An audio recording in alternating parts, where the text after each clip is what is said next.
Well, yesterday's elections aren't over just yet for a few candidates who now have one more step to make in order to see their names on the November ballot. It can be a long process if you find yourself in a runoff, and that's what's happening. 2 Republican candidates vying for judge in Waco's 19th District Court, and 4 candidates for U.S. District 17 in the House of Representatives will square off in a runoff election for spots in the general election come November, as Leslie said. 6 News reporter Jasmine Caldwell spoke to a few of them today and has more on how they are preparing for the runoff in May. Good evening, Jasmine. Well, hey, good evening, Chris and Leslie. Texas is one of 10 states that still use the primary runoff system, which means that if one person doesn't get more than 50% of the vote in a field of several candidates, the top 2 hold a runoff and the winner gets the nomination.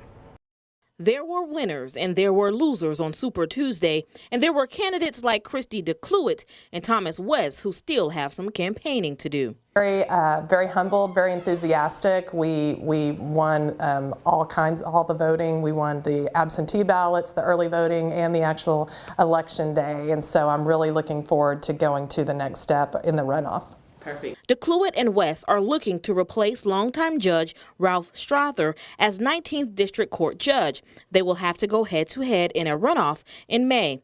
DeCluitt received 32.5% of the total votes. West received 28%. I wouldn't be in it if I didn't think I could win it. So the voters need to hear the message, and there's a lot of voters out there, and now that it's down to 2 candidates, they'll have the right to pick and will honor their desire. In the 17th congressional race, Republicans Renee Swan and Pete Sessions will face off. On the Democratic side are Rick Kennedy and David Jaramillo. We've done our best to be people of integrity, of truth, and of honor.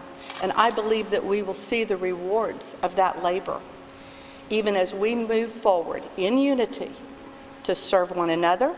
For now, all candidates say their next step is to get people out to vote. I will go back and effectively let the voters in each of these counties know that thank you for coming out and voting for us and putting us in first place, but we got to stay there and get it done May the 26th.